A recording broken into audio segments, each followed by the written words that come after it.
Devin Matthews gripped the steering wheel of his old Ford truck, the engine humming steadily as he navigated the winding road that hugged the shoreline of the lake.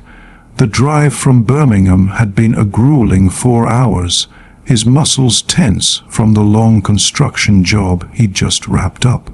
2 weeks away from his sanctuary had felt like an eternity, and now, as the familiar pines began to thicken along the path, he could almost taste the peace that awaited him.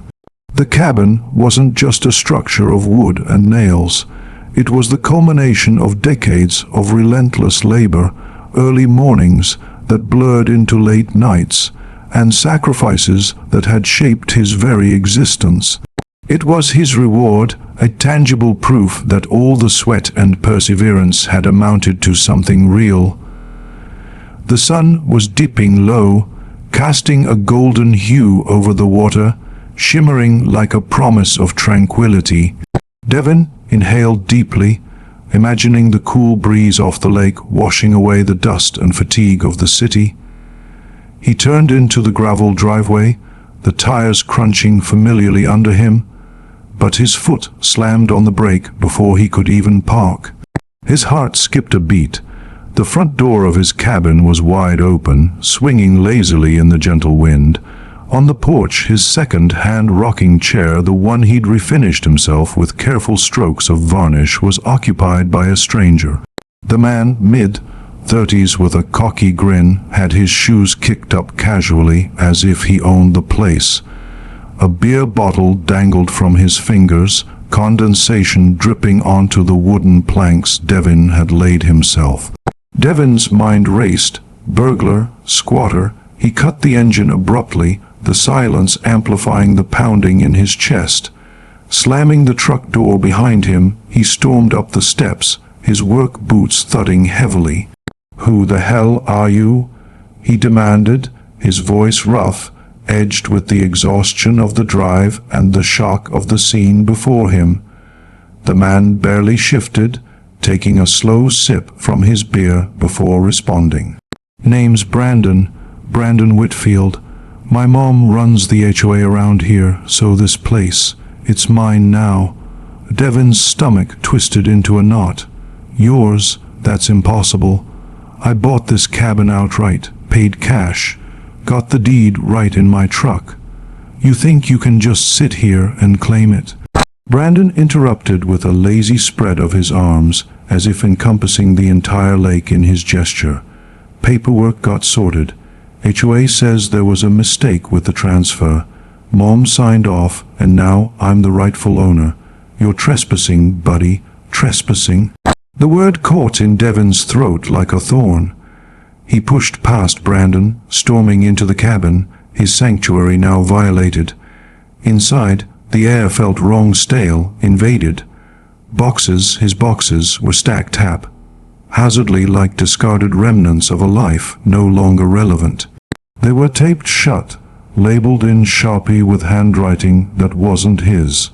His clothes, tools, photographs, everything that made this place his had been shoved aside as if his existence could be erased in an afternoon.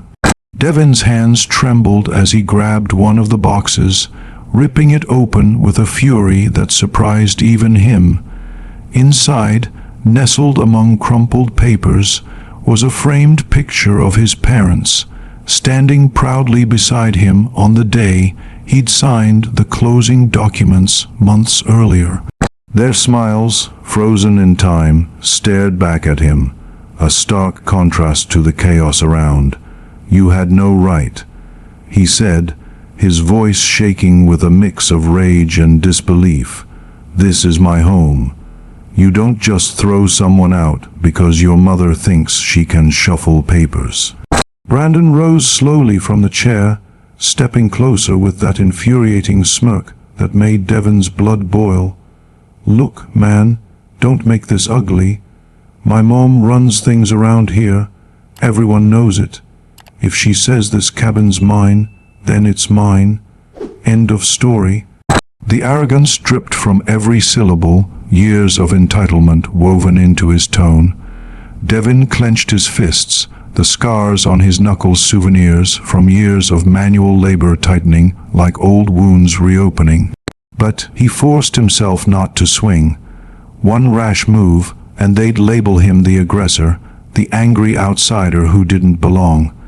Instead, he turned on his heel, storming back to his truck. Yanking open the glove compartment, he pulled out the deed wrinkled from being folded and unfolded too many times, but the words were crystal clear. Devin Matthews, owner. He marched back to the porch, shoving the document at Brandon. "Read it. Tell me what that says. Tell me who this cabin belongs to." Brandon didn't even glance at it. He just laughed, a mocking sound that echoed off the pines. "Deeds don't mean much when the HOA says otherwise. Mom already filed everything. You're done here." Devin's jaw locked so hard it ached. For a moment, all he could hear was his own heartbeat thundering in his ears. He'd worked too long, sacrificed too much to be dismissed like this. Behind Brandon, the rocking chair creaked gently, a sound that sliced through Devin's thoughts like a blade. It reminded him that this wasn't just a house. It was his peace, his retreat from the relentless grind of construction sites, city traffic, and the debts he'd clawed his way out from under. And now, it was being stolen right before his eyes by someone who hadn't earned a single splinter of it. Devin didn't yell. He didn't throw a punch. He didn't even raise his voice. He simply stepped down from the porch, deed clutched in his hand, and gazed out over the lake.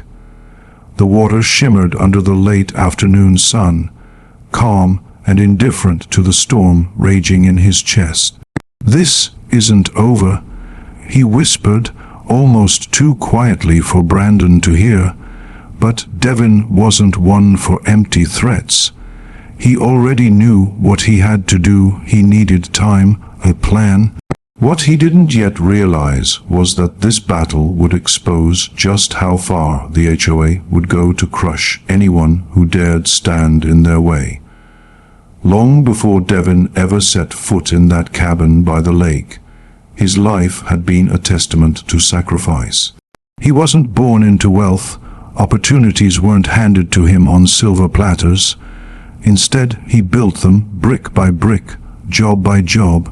For over 20 years, Devin had toiled as a contractor, hauling lumber through sweltering Alabama summers, installing drywall in cramped spaces, crawling under houses where the air was thick with dust and decay, and sweating on rooftops that baked under the relentless sun. His hands bore the scars of that life, deep cuts from errant nails, burns from hot tools, calluses that never softened no matter how much lotion he applied. Each mark told a story better than words ever could. Every paycheck was a battlefield. After bills, child support for his daughter from a marriage that had crumbled under the weight of his long hours, gas for the truck, and the tools he couldn't afford to let break. He'd tuck away whatever scraps remained. Sometimes it was a couple $100, other times just 50. His friends ribbed him for living so frugally, frozen meals for dinner, an old Ford that rattled over every pothole, but Devin didn't mind. He had a vision that propelled him forward, owning a piece of land that was unequivocally his, a place where no one could evict him or raise the rent on a whim. For years, he bounced between cheap apartments in Montgomery and Mobile, uprooted whenever landlords sold the buildings or hiked prices. Stability was a myth, permanence a dream he chased relentlessly. He promised himself that one day he'd wake up in a home where no one could force him out. That obsession became his North Star. It finally materialized when a buddy from work mentioned a listing for a small lake cabin outside Talladega. The place was modest, nothing fancy. 2 bedrooms, a porch in need of repairs, and a dock half rotted into the water. But when Devin drove out to see it, something in his chest tightened, a feeling he hadn't experienced in years. The cabin nestled on a quiet stretch of land, surrounded by towering pines, with the water glinting just steps from the front door. It wasn't grand or polished, but it was authentic, and for the first time, the numbers aligned with his savings. He closed the deal within a month. The day he signed the papers, he drove straight to the cabin, leaned against the shaky porch railing, and just breathed. No more renting, no more borrowing time in someone else's space, no more hustling for another's dream. This was his. That evening he called his sister Denise, who lived in Jackson, raising 2 kids on her own. "You finally did it," she said, her voice thick with pride. "I can't believe my brother owns lakefront property. Mom and Dad would be smiling down on you. They'd be laughing at how much work this place needs." Devin chuckled, but he didn't care. Every nail, every board, it was his. The roof leaked in heavy rains, the plumbing rattled like an old chain, but those were problems he could fix. What mattered was the ownership, the sense of roots digging deep into the earth. Yet from the very first week, the HOA loomed like a shadow. Letters arrived in his mailbox, petty nitpicks over trivial matters. "Your truck is parked too close to the road. Your grass exceeds the length allowed by community standards. Your dock construction needs HOA review before continuing." Devin rolled his eyes, gritted his teeth, and complied where necessary, but he noticed inconsistencies. Neighbors with boats parked haphazardly on the grass faced no repercussions. Brandon Whitfield, throwing raucous parties 2 cabins down, received no notices. But Devin, the newcomer arriving in his work truck after 12-hour days, was targeted relentlessly. He tried to dismiss it, focusing on the peace. On Friday nights, he'd drive up with a cooler, open the windows to let in the cricket symphony, and grill chicken on his rusted barbecue. Staring at the lake, he'd think, "I finally have a home no one can take from me." That thought anchored him until the day he returned to find Brandon in his chair. While Devin viewed the cabin as his hard-earned reward, the HOA saw it as a pawn on their board, and they had no qualms about moving it without his consent. If you asked anyone in the lakeside community who truly ran things, they wouldn't point to the town council or county clerk. They'd point to Karen Whitfield, president of the Lakewood Homeowners Association. Karen wasn't elected for her kindness or fairness. She was chosen for her relentlessness. She thrived on control, bending rules to fit her agenda. Over the years, neighbors learned it was easier to acquiesce than resist. Those who pushed back drowned in letters, fines, or rumors that spread like wildfire. She lived 3 doors down from Devin's cabin in the largest house on the lake, white siding gleaming with a fresh coat of paint every summer, hedges manicured to perfection. To Karen, her home was a castle, the HOA her crown. She carried herself with unshakable certainty that her word was law, even when it stretched beyond legal bounds. The first time Devin met her, she introduced herself as if he should already know her importance. "I'm Karen Whitfield, president of the HOA. If you need anything, I'm the one you talk to," she said, her smile thin as her eyes scanned his old truck, work boots, and patched jeans. "Appreciate it," Devin replied, polite but wary. He'd encountered enough controlling figures on job sites to recognize the type. It didn't take long to witness her influence. At lakeside barbecues, voices lowered when she approached. At HOA meetings in the community center, she dominated discussions, wielding terms like bylaws and standards. As if she'd authored them. "She's been in charge for 12 years. Mrs. Green whispered to Devin after one meeting, "runs this place like her own kingdom. If you're in her circle, you're fine. If not, good luck." Devin chuckled nervously, unsure if it was exaggeration. But the next week, another letter appeared on his door, claiming his dock work compromised safety standards.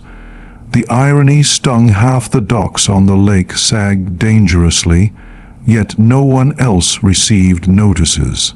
He confronted her calmly during her morning walk. "Ma'am, I keep getting these notices, but I see others doing the same without issue. What gives?" Karen's smile was cold.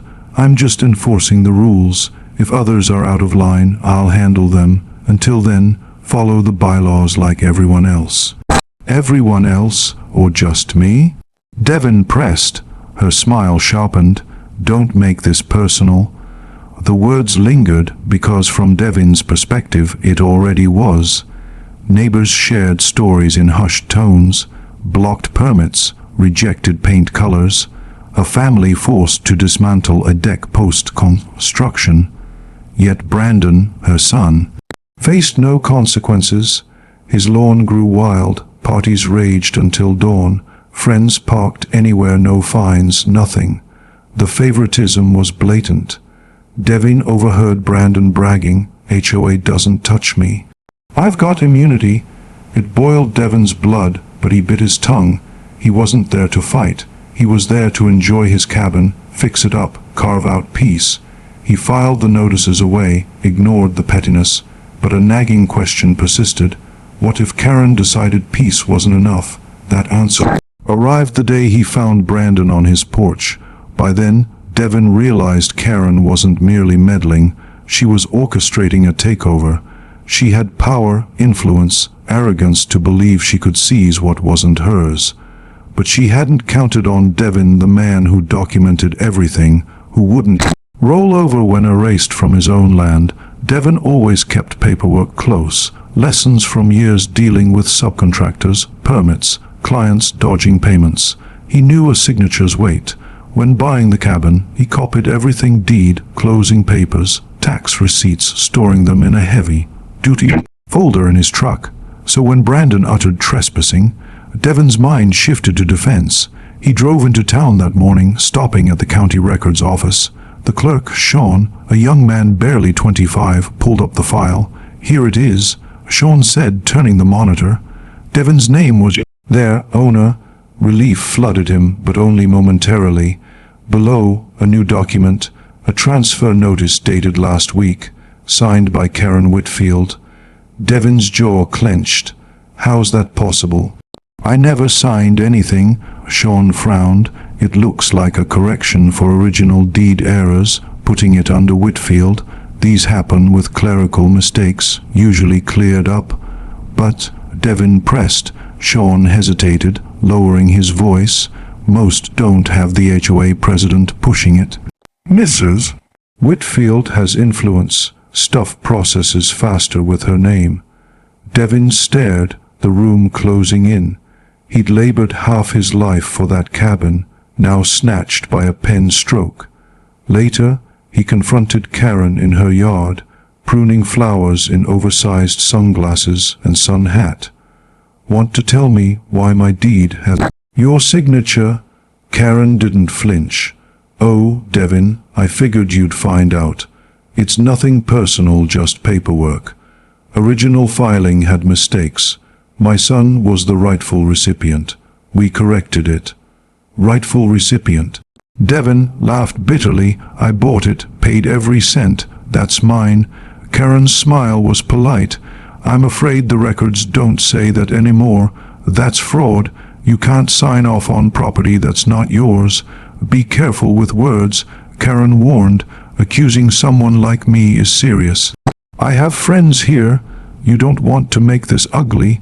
"You already did," Devin said, eyes locked on hers. For a moment, her mask slipped, eyes narrowing. Then she dismissed him, turning to her flowers.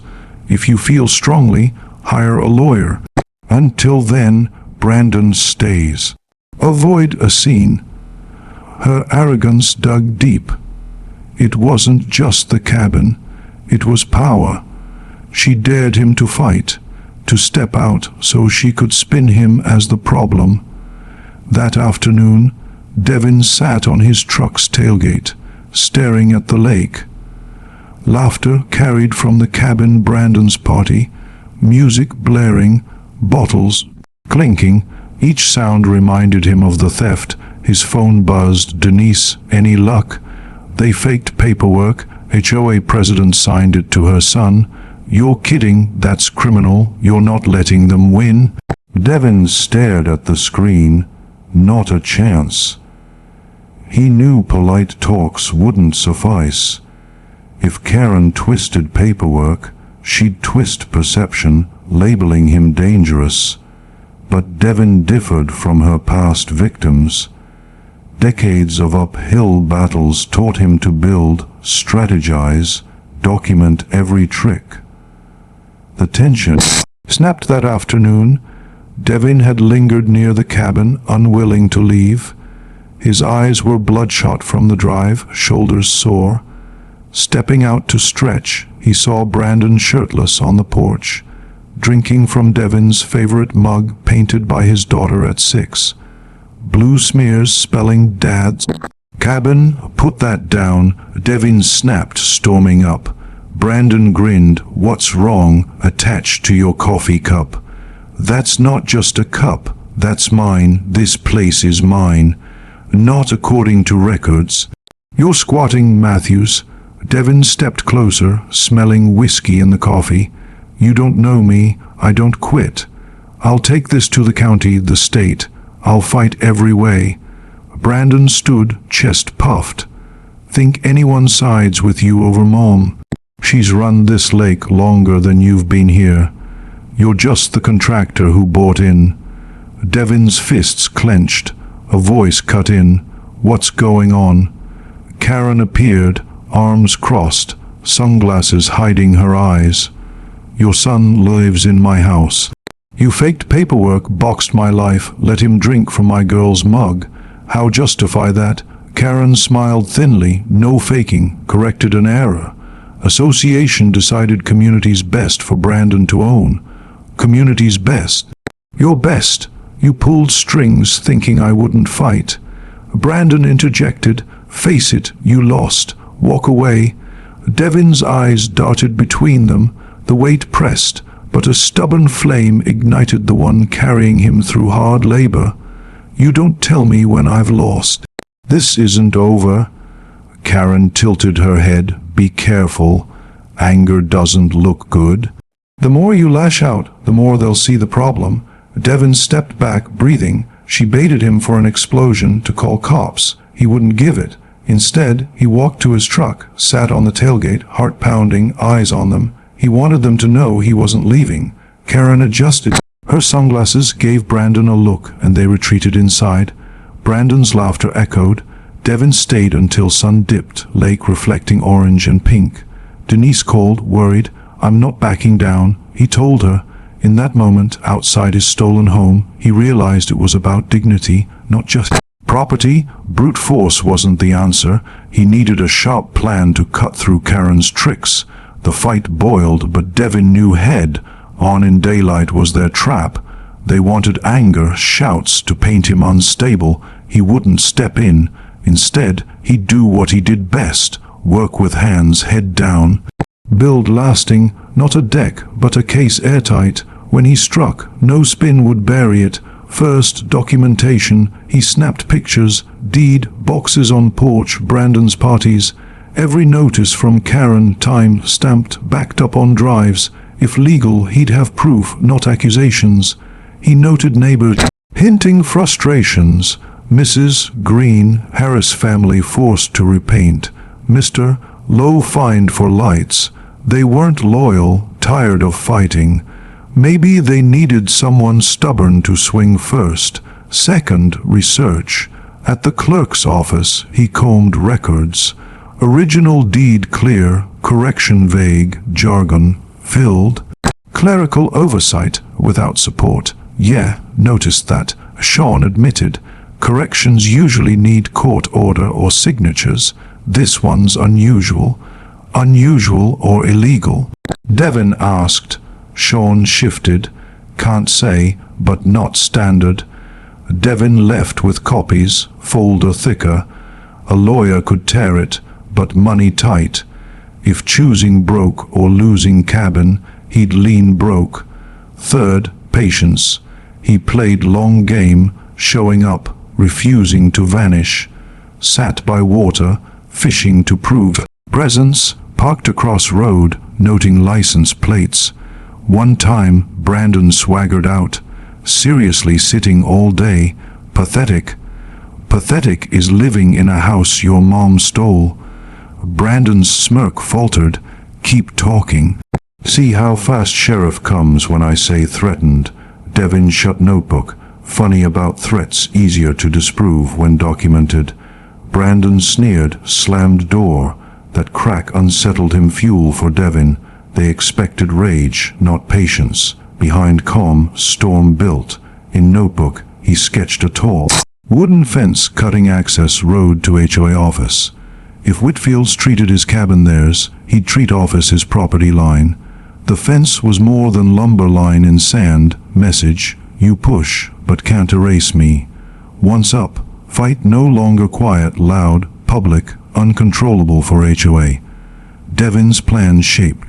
That afternoon, lake quiet, fog rolling, perfect, neighbors in, truck loaded, lumber, concrete, chain, parked at road edge, sliver his land. He knew boundaries. As he unloaded, Mrs. Green approached. What doing with wood? Building reminder, Devin said, hammering stake. This my land, they don't erase me. She nodded, headed home. She knew feud, wanted see if backbone against Karen. By mid-afternoon, framework rose beams in concrete, blocking drive without damage. Arms ached, sweat soaked, but hammer swings fueled each nail. Rebuttal to Karen's lectures. Brandon showed SUV thumping. Hell, this fence my property right, can't block road HOA uses daily. That's point, they pretend land doesn't matter, I make sure can't ignore. Brandon flushed. Mom bury you, you said weeks. Every day, still here, maybe not me finished. Before retort, neighbors wandered, crowd gathering, coffee mugs, kids, curious about wall against ruler's decade. One muttered, time someone stood. Another, get crushed. Lawyers don't play. Devin kept working. Late afternoon, fence tall, barrier across. Center, plywood with deed stapled. Owner Devin Matthews, spray painted, this my land. Karen arrived, Mercedes skidding, stepped out, fury, sunglasses off, scanned crowd, fence, Devin with hammer. What think doing? Hissed, protecting mine. Devin answered, obstruction, vandalism, legal, cut off, pointing deed, check boundaries, strip mine. You erase paper, I remind wood nails. Crowd murmured, nods, whispers. Karen lips hard, Brandon pacing, couldn't order down without attention to twisted documents. Standoff tense, broken by reporter, camera crew. Microphone to Devin, what's happening? HOA president stole cabin, false paperwork. Built show not going. Bury silence, now town knows. Camera to Karen, stammered standards, safety. Rang hollow, see deed, determination. For first, Karen not control narrative. Fence drew attention, battle lines. Whitfield's not let grip slip without fight. By the time the fence stood tall against the fading light, it had transformed from a mere barrier into a symbol of defiance that the entire lakeside community could no longer ignore. Devin wiped the sweat from his brow, his arms heavy from the day's labor, but a quiet satisfaction settled in his chest as he surveyed his work. The wooden structure cut across the access road like a declaration etched in lumber, forcing anyone who approached the HOA office to confront the reality of his claim. The deed, stapled to the center plywood panel, fluttered slightly in the breeze, its bold letters proclaiming ownership in no uncertain terms. Neighbors lingered at a distance, their whispers carrying on the wind, a mix of admiration and apprehension. No one had challenged Karen Whitfield this openly before, and the air hummed with the anticipation of retaliation. Devin leaned against one of the posts, catching his breath. The lake's surface rippled gently, reflecting the orange streaks of the setting sun, a serene backdrop to the storm he had unleashed. He hadn't planned for the crowd to gather so quickly, but word spread fast in a small community like this. Mrs. Green stood among them, her cardigan pulled tight, nodding approvingly.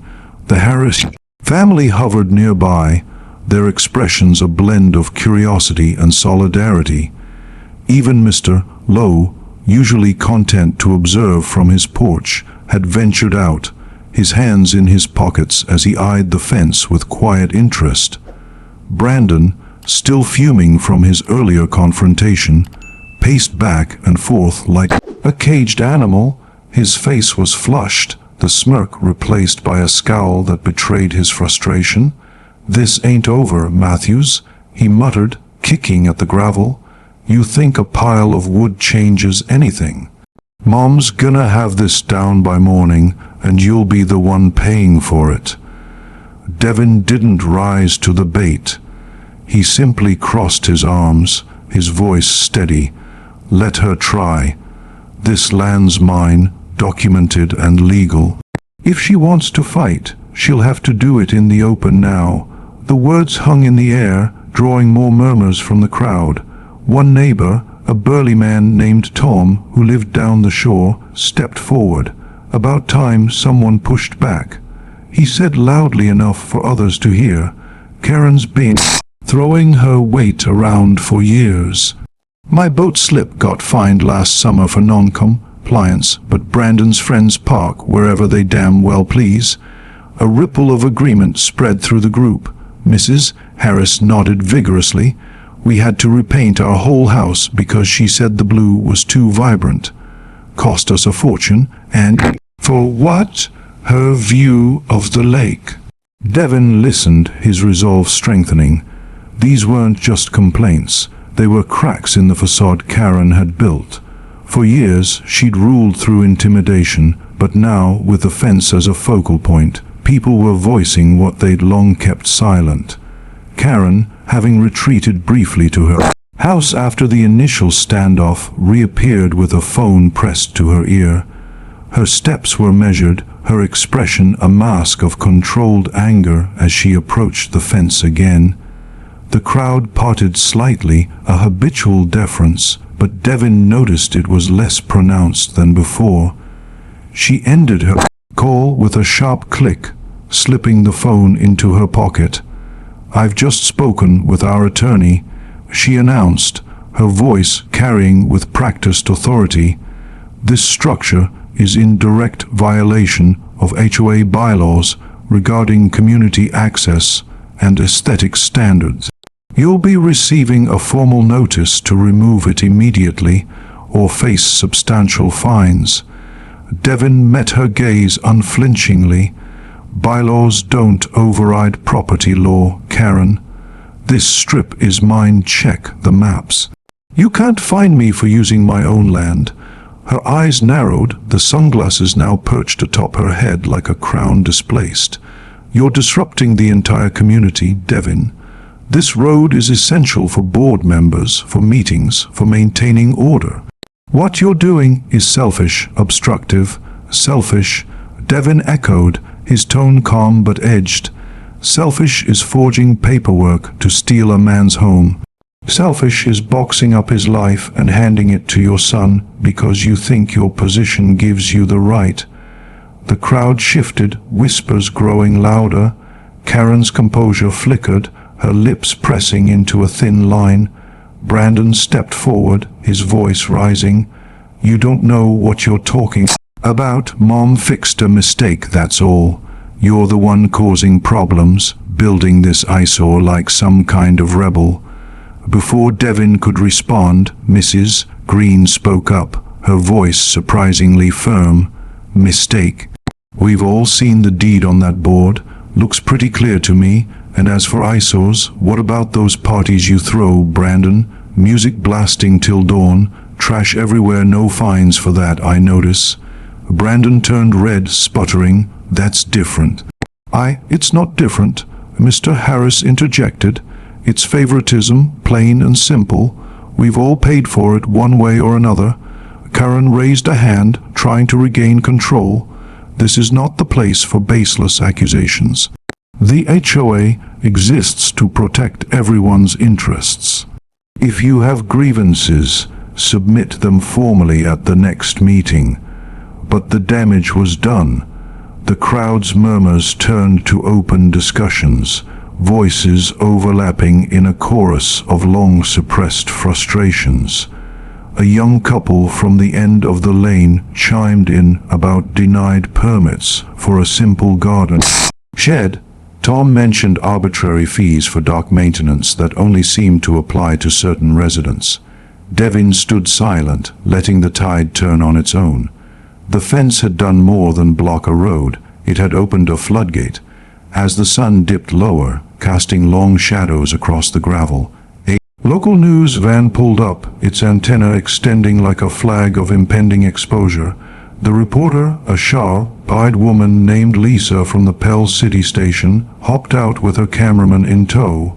"We've received tips about a dispute here," she said, microphone extended toward Devin. "Can you explain what's going on?" Devin straightened, wiping his hands on his jeans. The HOA president, Karen Whitfield, filed fraudulent paperwork to transfer my cabin to her son, Brandon. They broke in, changed locks, packed my things.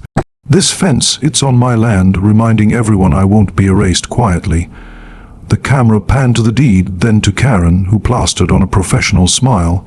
"This is a misunderstanding," she said smoothly. The association corrected a clerical error in the interest of community standards.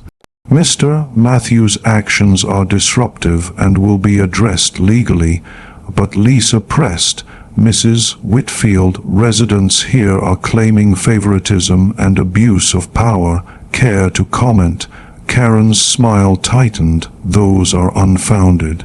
The HOA upholds rules fairly for all." As the interview continued, more neighbors gathered, their presence amplifying the scene. Brandon hovered, muttering threats under his breath, but Devin remained composed. The reporter's questions dug deeper, drawing out stories from the crowd, turning standoff into a public forum. By evening, as the news crew packed up, the atmosphere had shifted irrevocably. Devin sat by the fence, a lantern flickering beside him, exhaustion settling in. Neighbors passed, offering words of encouragement or sharing their own tales.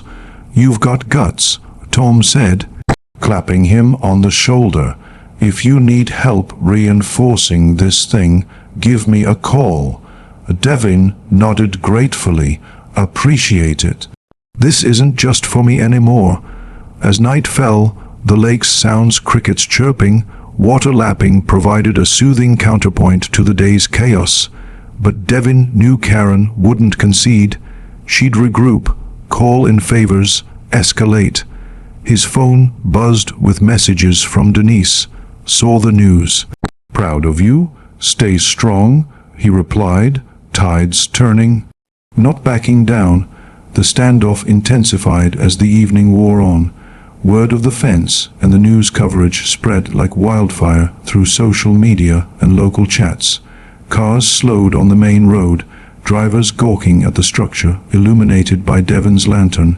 Some honked in support, others shook their heads in disbelief. Karen, unwilling to let the narrative slip, called an impromptu gathering at the community center, bypassing the blocked road by taking a longer route around the lake. Devin wasn't invited, but spies in the crowd, neighbors now aligned with his cause, relayed the details.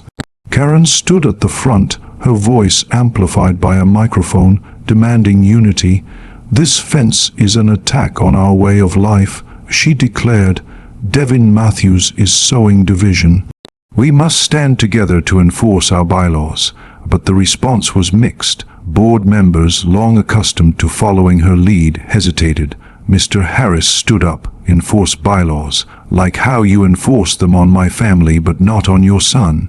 Murmurs of agreement filled the room. Karen's attempts to steer the conversation back to order faltered as more voices joined.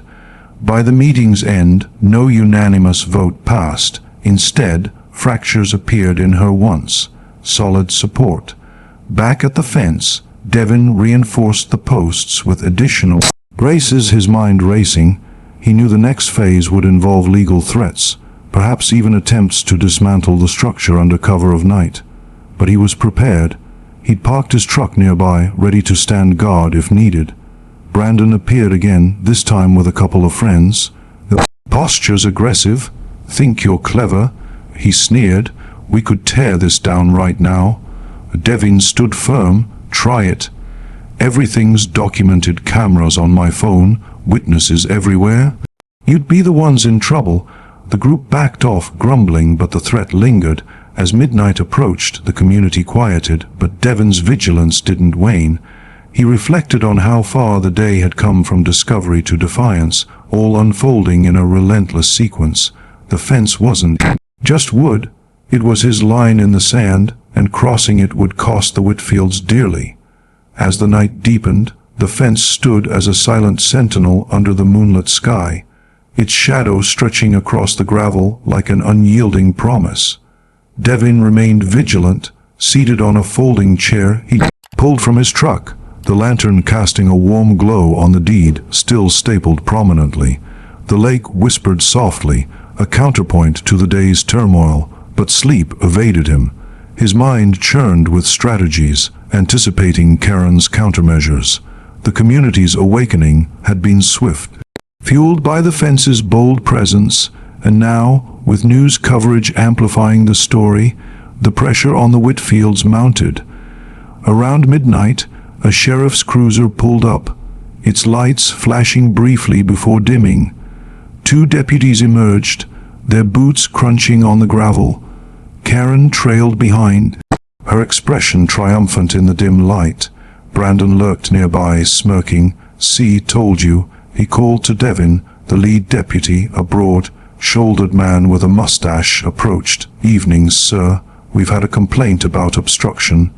Devin rose, folder in hand. "This is my land. Here's the deed, maps. Fence is within boundaries." The deputy reviewed the documents under his flashlight, comparing to his tablet. Karen interjected, "This road is vital. Remove him." After minutes, the deputy nodded. "He's right, ma'am. This is his property. Civil matter, take it to court." Karen's voice rose. "Court? He's mocking us." The deputy sighed. "Not criminal. Good night." As they left, the crowd drawn by lights buzzed. Cameras from lingering reporters captured it. Karen stormed off, pale. By early morning, as dawn broke over the lake, the story had gone viral locally. Protesters gathered, signs reading "Property rights matter." For Devin, other rules keep us safe. For Karen, Devin reinforced the fence, neighbors helping with tools and coffee. A letter arrived via a courier. HOA demand to remove fence or face fines, litigation. Devin pinned it next to the deed, spray painting "Try Me." Tension peaked when Brandon tried ripping it down. Devin blocked him, inches apart, fists clenched, crowd held breath. "This isn't anger," Devin said loudly, "fairness, not letting power take what's not theirs." "If me, any of you," heads nodded. Brandon cursed, retreated. Karen followed, control slipping. With pressure mounting, Karen filed an emergency court motion. By midday, a summons arrived, suing for obstruction. Devin, with quick consultation from attorney Rachel McBride via phone, prepared. Hearing convened that afternoon in Talladega Courthouse, expedited due to publicity. Crowd outside, neighbors, reporters, signs. Inside, Karen's lawyers painted Devin disruptive. Rachel countered with documents, original deed, fraudulent correction. Devin testified plainly, his life's work. Theft. Karen cracked under cross, clerical mistake. Judge ruled for Devin, correction invalid, deed restored, fines dismissed. Suggested investigation into approval. Courtroom erupted. Outside, Devin, glad truth out. Back at lake, fence stood symbolic. Devin sat on porch, mug in hand, staring at water. "We did it." The fight revealed, refusing erasure cracks corruption. Standing up protects dignity. If you liked this story, please like, subscribe, and share it with others so they can learn something from it too.